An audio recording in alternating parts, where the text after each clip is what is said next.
Subscribe to the channel and press the bell icon so you never miss any updates from us.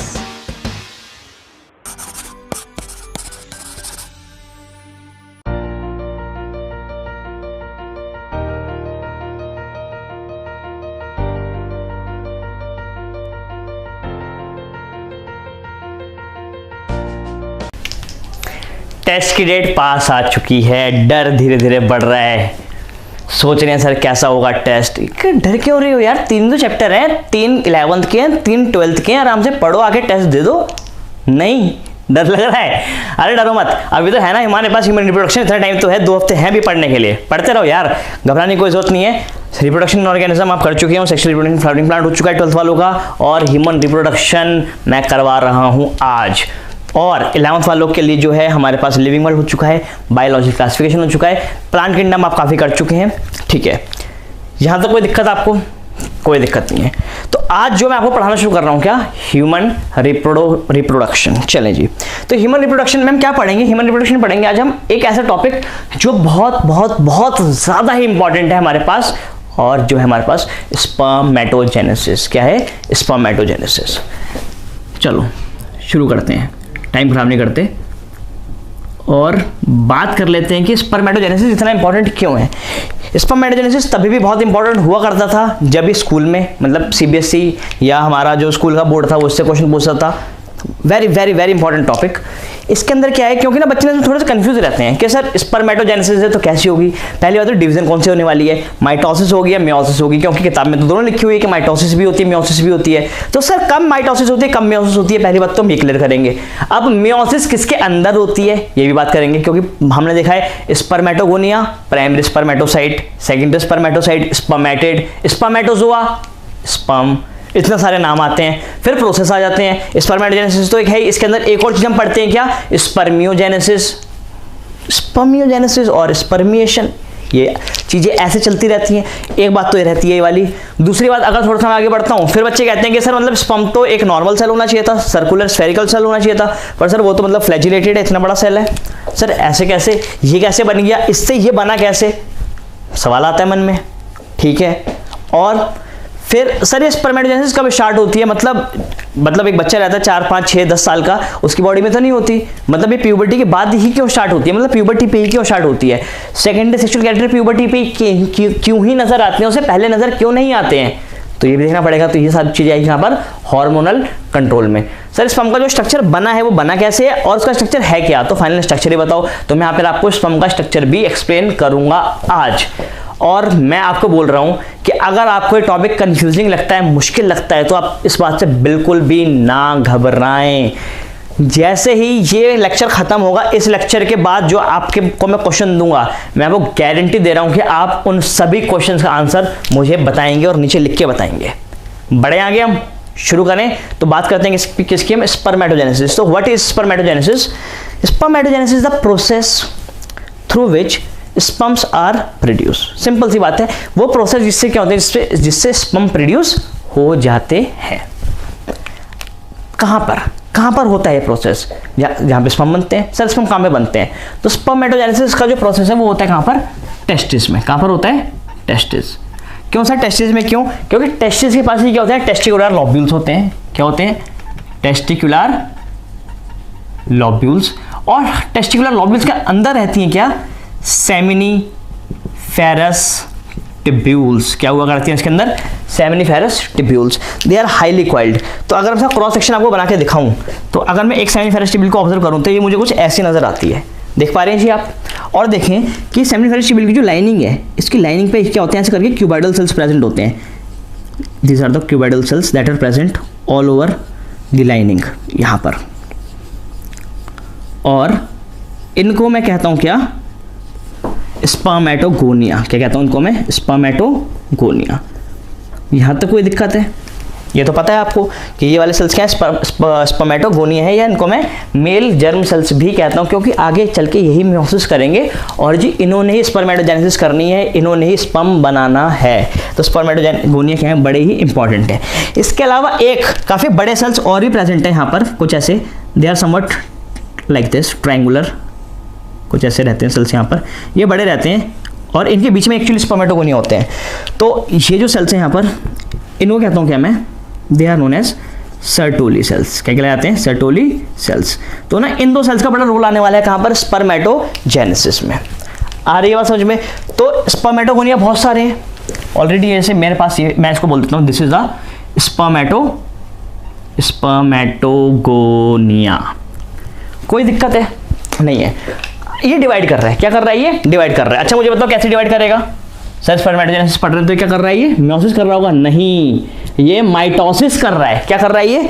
It is doing mitosis. Sir ये mitosis क्यों कर रहा है? ये mitosis इसलिए कर रहा है, ये अपना नंबर बढ़ा रहा है, अपना नंबर ये इंक्रीज कर रहा है। एक बार माइटोसिस करेगा, 2 बारी करेगा, 4 बारी करेगा, तो ये अपना नंबर इंक्रीज करे जा रहा है। आ रही है और समझ में? तो ये सारे के सारे भी क्या बन रहे हैं? ये सारे के सारे भी स्पर्मेटोगोनिया ही बन रहे हैं। तो स्पर्मेटोगोनिया जब माइटोसिस करेगा तो क्या बनेंगे? स्पर्मेटोगोनिया ही बनेंगे। कोई दिक्कत है यहाँ तक आपको? पक्का? चलें, अब ये इन्होंने भी आगे जाके माइटोसिस करनी होगी, अपना नंबर ही बढ़ाना होगा, बिल्कुल ठीक बात है। पर ना इनमें से एक सेल कह रहा है सर मैं अब माइटोसिस नहीं करना चाहता, मेरे को कुछ और अलग चीज करनी है। मतलब मैं कब तक माइटोसिस करते करते स्पर्मेटोगोनिया बनता रहूंगा, मेरे को कुछ डिफरेंट करना है। मैंने क्या डिफरेंट करोगे आप? कह रहा सर एक काम करो आप, ये वाला था, ये वाला बढ़िया लग रहा है, नहीं वाला, इसको उठा लेते हैं। कह रहा सर मैं ना मियोसिस करना चाहता हूँ। मैं करना चाहता हूँ क्या? मियोसिस। मैंने कहा तू तो बड़ा डिफरेंट निकला, मतलब बाकी सारे माइटोसिस कर रहे हैं, तू कह रहा है कि मैं मियोसिस करूंगा। कह रहा हाँ सर। तो मैंने कहा चल ठीक है, फिर तू एक काम कर, उठ के इधर आ जा, और अब से मैं तुझे स्पर्मेटोगोनिया नहीं बोलूंगा, अब से मैं तुझे बोलूंगा स्पर्मेटोसाइट। क्या बोलूंगा मैं इसको? स्पर्मेटोसाइट। क्योंकि अब जब तू डिवाइड करेगा ना तो तू स्पर्म ही बनाएगा, तो ये कहलाएगा क्या हमारे पास? Primary spermatocyte. आ रही है जी बात समझ में? तो इस वाले को क्या दिया मैंने? क्या? Primary spermatocyte. कोई दिक्कत? अच्छा ये सारे सारे क्या है? इनकी पोलैरिटी क्या है? They all are diploid. 2n, ये भी क्या है हमारे पास? 2n है, और होना भी चाहिए। ठीक है, बढ़ जाए। अब प्राइमरी स्पर्मेटोसाइट ने क्या करी? मियोसिस करना स्टार्ट करा। तो उसने करी पहले क्या? मियोसिस 1। तो यार देखो जब इसने मियोसिस 1 करी होगी तो क्या हुआ होगा? ये जो सेल था स्पर्मेटोसाइट, ये टूट गया होगा 2 हिस्सों में। यस, पक्की बात है। तो 2 सेल्स बने, और meiosis is a reductional division, तो ये क्या बने होंगे? ये बने होंगे haploid cells that are n and n।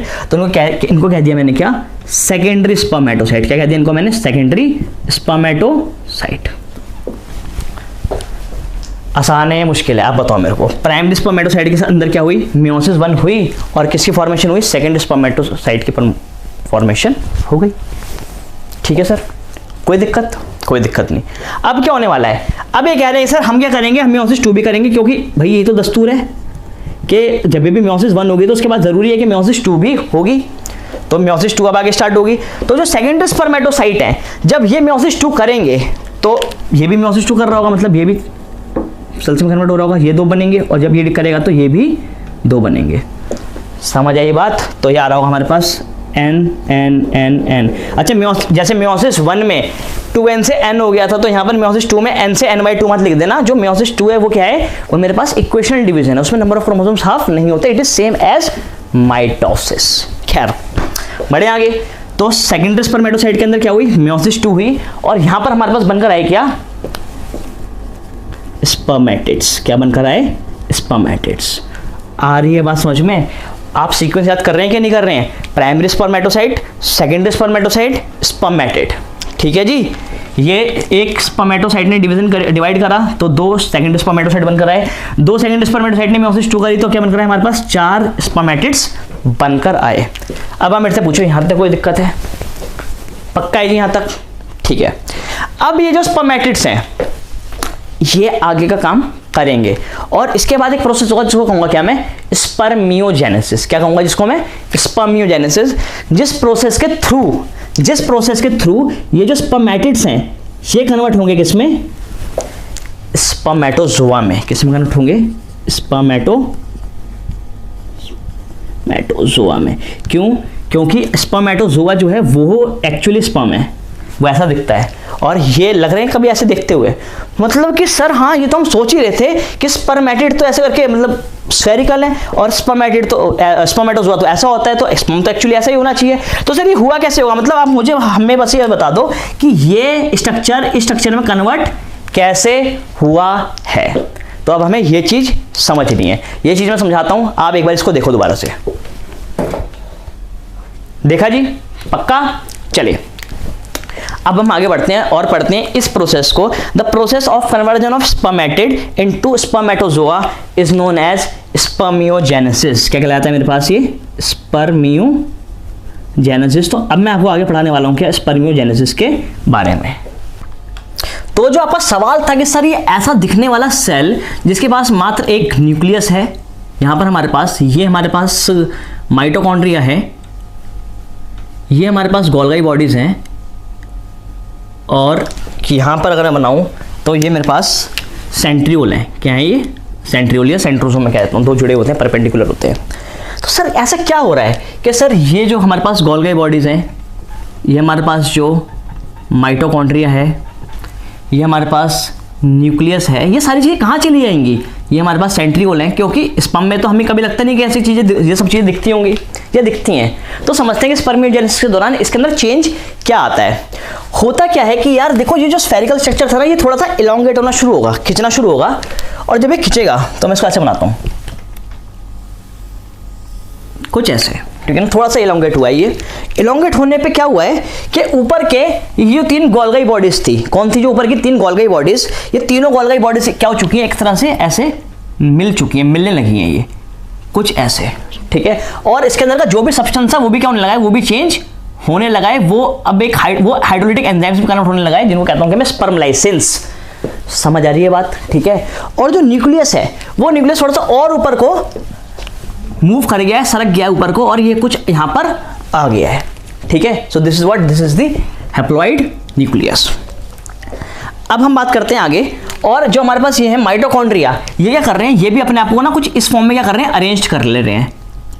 मैं बताऊंगा आपको ऐसा क्यों हो रहा है, ठीक है। और जो सेंट्रियोल है, उनमें सेंट्रियोल के अंदर ना मूवमेंट हो रही है। एक सेंट्रियोल तो चला गया है न्यूक्लियस की तरफ, बिल्कुल उसके साथ बाकी चिपक गया है, और एक थोड़ा सा इसके नीचे प्रेजेंट है यहाँ पर, ठीक है। और जो नीचे वाला है ना, उसमें से क्या हो रहा है? उसमें से ना करके एक फिलामेंट बनना स्टार्ट हो रहा है। कुछ बात समझ में आ रही है?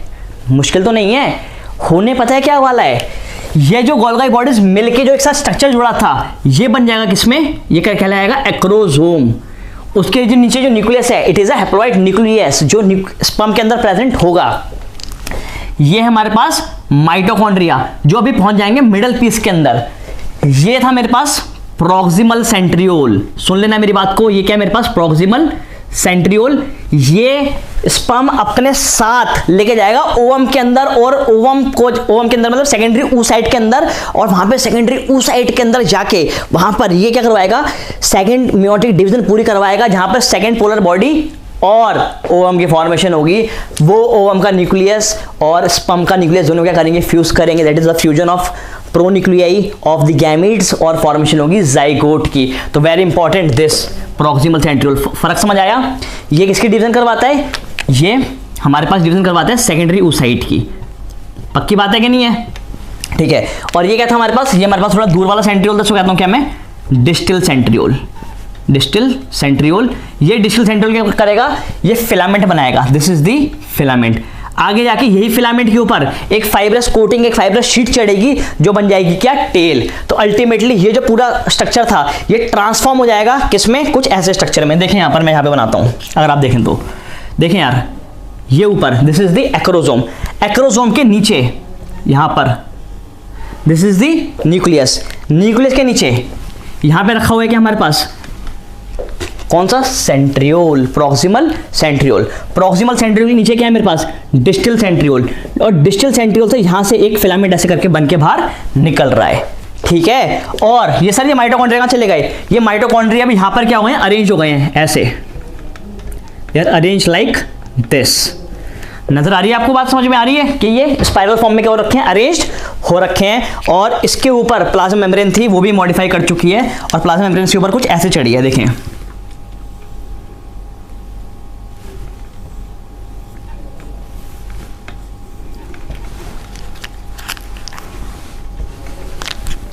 कुछ ऐसे। और now this is the fibrous sheet. आई ये बात समझ में? नजर आ रहा है कुछ, क्या है ये? This is the sperm. और ये कई बार ये ऐसे बाहर भी निकला होता है, कई बार मतलब नॉर्मल निकला ही होता है, ठीक है। सो दिस इज व्हाट, मैं लेबल कर देता हूं उसको।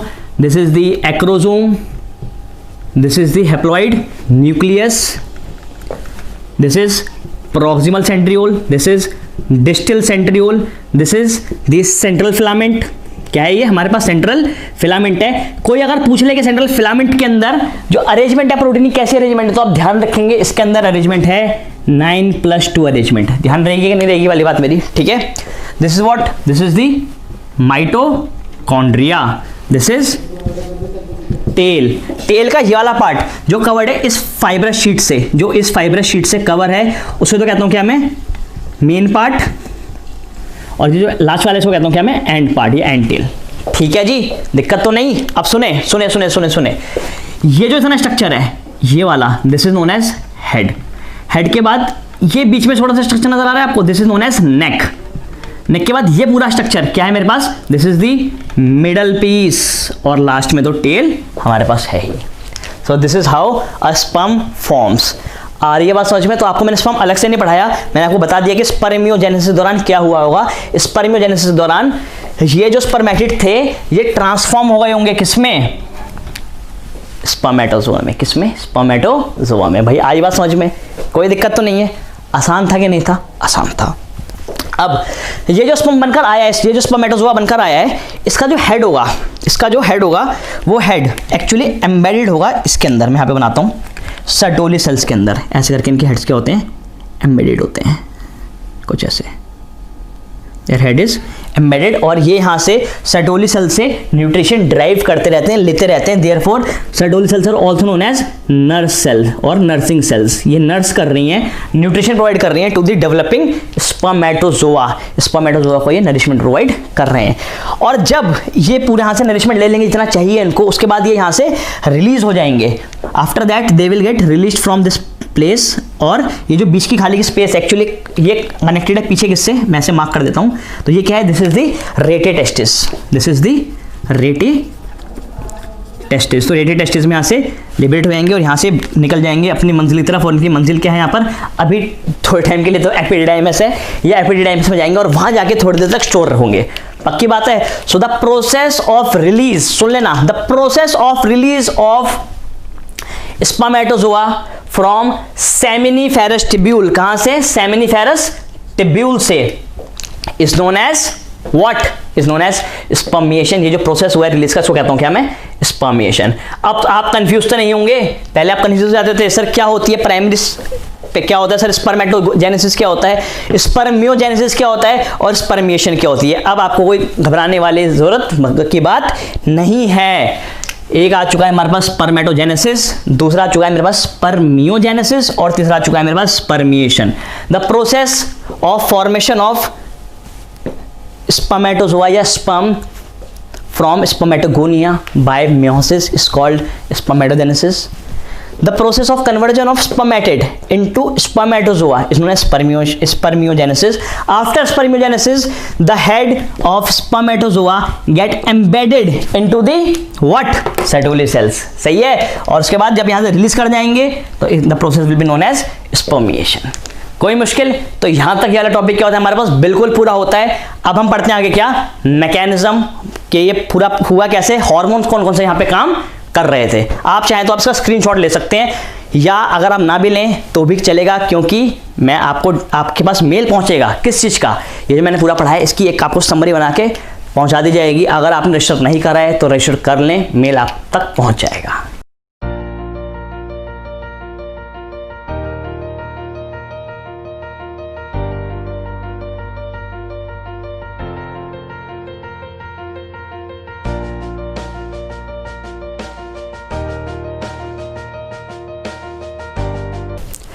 काफी सवालों के जवाब तो हमें यहां से मिल चुके हैं, पर अभी तक हमें यह पता नहीं चला कि सर ये जो स्पर्मेटोजेनेसिस प्रोसेस है ये कब स्टार्ट होता है। नहीं सर हमें पता है, it starts at the time of puberty. ये प्यूबर्टी पे स्टार्ट होता है। अब मैं पूछता हूँ प्यूबर्टी पे ही क्यों स्टार्ट होता है? प्यूबर्टी से पहले क्यों नहीं हुआ ये, या ये प्यूबर्टी के बाद क्यों नहीं हुआ? ये 20 साल की उम्र में क्यों नहीं होता? ये 5 साल की उम्र में ही क्यों नहीं हो जाता? ये वही प्यूबर्टी की एज में ही क्यों होता है प्रोसेस? ये वाला अगर मैं पूछूँ आपसे तो आप जवाब दोगे इसका? मैं देता हूँ जवाब। ऐसा इसलिए हो रहा है क्योंकि इस टाइम पर बॉडी के अंदर हॉर्मोन्स का लेवल चेंज हो रहा है। वो हॉर्मोन्स जिनका पहले लेवल ब्लड के अंदर क्या था, कम था, उनका लेवल क्या हो गया, अब बढ़ गया। सर वो हॉर्मोन्स कहाँ से आए हैं?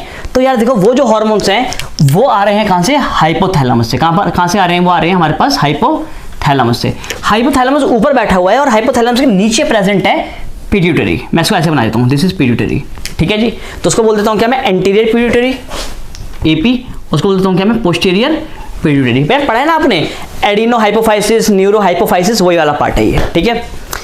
होगा क्या कि हाइपोथैलेमस से एक हार्मोन रिलीज होगा, इसका नाम है क्या, gonadotropin releasing hormone, GnRH release होगा कहां से, हाइपोथैलेमस से। और वो GnRH जाके बैठेगा कहां पर, एंटीरियर पिट्यूटरी पे। कहां के बैठेगा, एंटीरियर पिट्यूटरी पे। सर उससे क्या होगा, जब ये एंटीरियर पिट्यूटरी पे आके बैठेगा तो एंटीरियर पिट्यूटरी को बोलेगा कि भाई यहां से क्या करो, आप भी क्या करो, कुछ ना कुछ हार्मोन्स रिलीज करो। तो यहां से पिट्यूटरी रिलीज करेंगे गोनेडोट्रोपिन्स। क्या रिलीज करेंगे, गोनेडोट्रोपिन्स। तभी तो इस हार्मोन का नाम जो गोनेडोट्रोपिन को रिलीज करवा रहा है, नाम रखा गया है गोनेडोट्रोपिन रिलीजिंग हार्मोन, क्योंकि इसने गोनेडोट्रोपिन को रिलीज करवाया है। पक्की बात है। तो सर कौन कौन से गोनेडोट्रोपिन है हमारे पास, तो सुन लें, हमारे पास दो हैं गोनेडोट्रोपिन। एक है हमारे पास LH, that is luteinizing hormone, और एक है मेरे पास फॉलिकल स्टिमुलेटिंग हार्मोन, को कहता हूं मैं FSH। ठीक है जी, पक्का।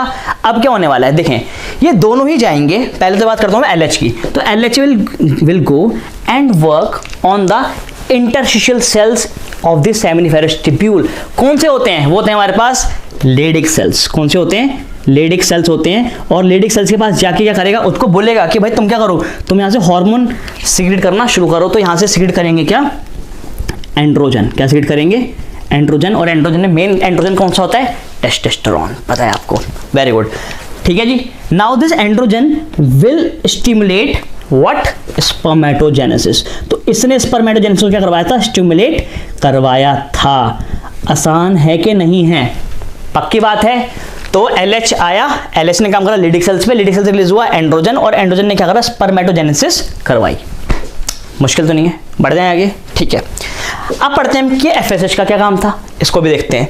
तो FSH का आगे काम करेगा कहां पर, FSH will work on Sertoli cells. कहां पे काम करेगा, सर्टोली सेल्स पे काम करेगा। और सर्टोली सेल्स से कुछ फैक्टर्स की, सम फैक्टर्स, कुछ फैक्टर्स की सिक्रीशन करवाएगा। और वो factor they will be responsible for spermiogenesis. वो स्पर्मियोजेनेसिस करवाएंगे, स्पर्मियोजेनेसिस। तो आ गई जी बात समझ में। कोई पूछ लेगा कि स्पर्मेटोजेनेसिस कैसे हो रही है, एंड्रोजन, और स्पर्मियोजेनेसिस कैसे हो रही है, फैक्टर्स। फैक्टर्स कहां से आ रहे हैं, सर्टोली सेल से। दिक्कत तो नहीं। अच्छा, मैं थोड़ी सी बात और करूं मैं आपसे, चलो थोड़ी सी बात और करते हैं।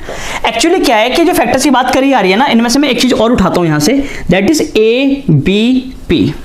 Although it is not given in NCERT, पर मैं फिर बता देता हूं आपको। देखो, ABP क्या है, ABP है एंड्रोजन बाइंडिंग प्रोटीन। क्या है, androgen binding protein. This androgen binding protein will work, ये सेमिनिफेरस ट्यूब्यूल के अंदर एंड्रोजन की, टेस्टोस्टेरोन की करवाएगा, एक्यूमुलेशन करवाएगा। इसके अंदर बोलेगा कि भाई टेस्टोस्टेरोन आप अंदर जाओ, और अंदर जाके क्या करो, इकट्ठे हो जाओ, एक्यूमुलेट हो। और जब एंड्रोजन वहां पे एक्यूमुलेट होगा, तब जाके क्या करवाएगा, वो स्पर्मेटोजेनेसिस को इनिशिएट करेगा, स्टिमुलेट करेगा। आ रही है बात समझ में कि नहीं आ रही है यहां तक, पक्का, मुश्किल तो नहीं है। चलो एक बात और सुनो, सर्टोली सेल्स ना एक हार्मोन को और रिलीज करेंगे, और वो हार्मोन हमारे पास कौन सा, that is the that is inhibin. कौन सा हार्मोन है मेरे पास, इनिबिन, इनहिबिन। FSH में तो काम करेगा वो, FSH नहीं। तो इनिबिन क्या करेगा, inhibin will go and work, और FSH को सिक्रीट होने से मना कर देगा। क्या कर देगा, वो कहेगा कि भाई FSH को अब सिक्रीट नहीं करना, हमारे पास जितना FSH आ चुका है इतना ही हमारे पास बहुत है। तो FSH की सिक्रेशन को रोकता है कौन, इनिबिन। और LH इस पे काम करता है, LH works on Leydig cells. कोई दिक्कत है जी यहां तक, मुश्किल तो नहीं है। सवाल क्लियर हो गए कि नहीं हुए, चलें। अब मैं आपको इतनी बात बता रहा हूं, तो एक एडिशनल बात और भी सुन लो, ठीक है। कहता है कि फर्टिलाइजेशन के लिए, किसके लिए, फर्टिलाइजेशन के लिए स्पर्म्स रिलीज होते हैं। तो कहता है कि ड्यूरिंग अ नॉर्मल क्वाइटस, एक क्वाइटस के टाइम पे अराउंड 200 to 300 मिलियन स्पर्म्स, ये एक एस्टिमेट है, इतने स्पर्म्स रिलीज होते हैं। पर इजैकुलेट, एक इजैकुलेशन पे। कहता है कि इनमें से कम से कम 60% की, सुन लेना, कम से कम 60% की, 60% of them must have normal shape and size. इनका शेप और साइज क्या होना चाहिए? नॉर्मल होना चाहिए। एक बात तो ये, और 40%, कम से कम 40% क्या होनी चाहिए? 40% मस्ट शो, मैं लिख देता हूं यहां पे, मस्ट शो विगरस मोटिलिटी। इनकी मोटिलिटी क्या होनी चाहिए? खतरनाक होनी चाहिए, क्योंकि आप खुद बताओ यार, ये जैकुलेट कहां पर होंगे? जैकुलेट होंगे वजाइना में, वजाइना से स्विम करना शुरू करेंगे, पहुंचेंगे सर्विक्स में, सर्विक्स कैनाल के थ्रू ऊपर पहुंचेंगे यूट्रस में, यूट्रस में पहुंचेंगे फैलोपियन ट्यूब में, फैलोपियन ट्यूब से घुसते हुए अस्थमस आएगा, फिर आएगा एम्पुला, और एम्पुला में जाके फर्टिलाइज करेंगे। तो वहां तक करने के लिए क्या होना चाहिए? इनकी मोटिलिटी क्या होनी चाहिए? बहुत ज्यादा ही विगरस होनी चाहिए। पक्की बात है, मुश्किल तो नहीं है। चलें जी, इतनी समझ आ रही है? कुछ सवाल के जवाब दें।